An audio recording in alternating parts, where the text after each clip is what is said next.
Social media ইনফ্লুয়েন্সারদের কাছে হেরে গেল নাটকের অভিনেতারা। এমন ঘটনা ঘটেছে ফুটবলের মঞ্চে। সেলিব্রিটি ফুটবল ম্যানিয়ার ফাইনালে নাটকের অভিনেতাদের দল নিউ রুটস উইঙ্গার্সের বিপক্ষে ৮-০ গোলে জিতে চ্যাম্পিয়ন হয়েছে ব্যারিস্টার সুমন ও আয়মান সাদিকের দল জেভিকো চ্যাম্পিয়ন্স।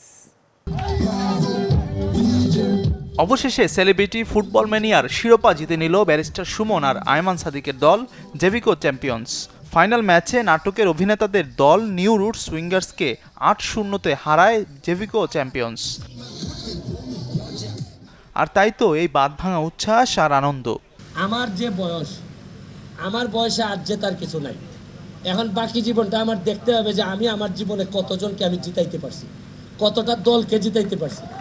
আমার মনে হয়েছে যে আজকে আমার দলে যারা যারা খেলছেন তারা আসলেই সম্ভাবনাময়ী। আপনারা ভাইবেন না যে শুধু ফুটবল খেলতে আসছি, আমি আসছি আরেকটা দুইটা কারণে।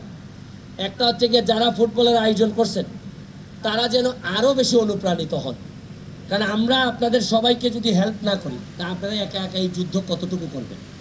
আর আরেকটা কারণে আসছি, আমি ফুটবল খেলতে খেলতে যদি এমপি হয়ে যেতে পারি, আজকে যারা আমার সাথে খেলছেন 9 জন, আমার একটা বিশ্বাস এখানে 2-3 জন অন্তত আমি সংসদে কলিগ হিসাবে পাবো।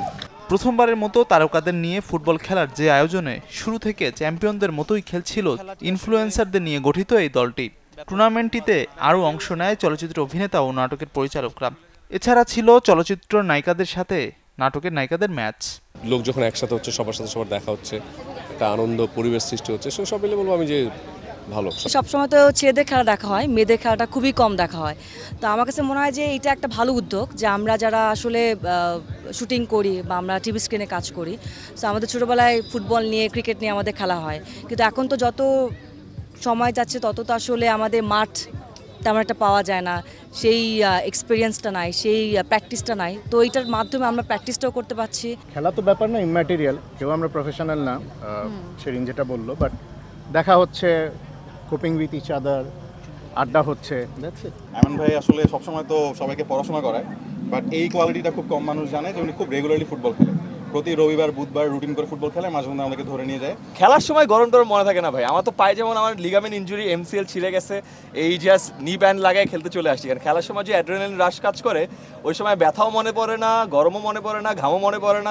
আয়োজকদের মতে তরুণ প্রজন্মকে খেলাধুলার প্রতি আগ্রহী করতে ভূমিকা রাখবে তারকাদের নিয়ে এই আয়োজন।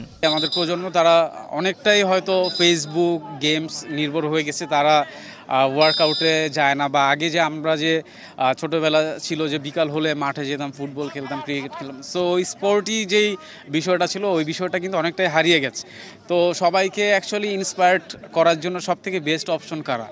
আমাদের যারা ইনফ্লুয়েন্সার বা সেলিব্রিটিস, তারাই। So this is the best opportunity to promote hour game. So আমরা চাই যে বাংলাদেশের প্রত্যেকটি অঞ্চল এবং প্রত্যন্ত অঞ্চলে ছড়িয়ে পড়ুক যে ফুটবল খেলুক সবাই। আমরা চাই যে মাদকাসক্তর ওই অভিশপ্ত জীবন থেকে মানুষ ফিরে আসুক খেলাধুলার মাঝে। সামনে আরও নতুনত্ব নিয়ে ফিরবে সেলিব্রিটি ফুটবল ম্যানিয়া, এমনটি আশা অংশগ্রহণকারীদের।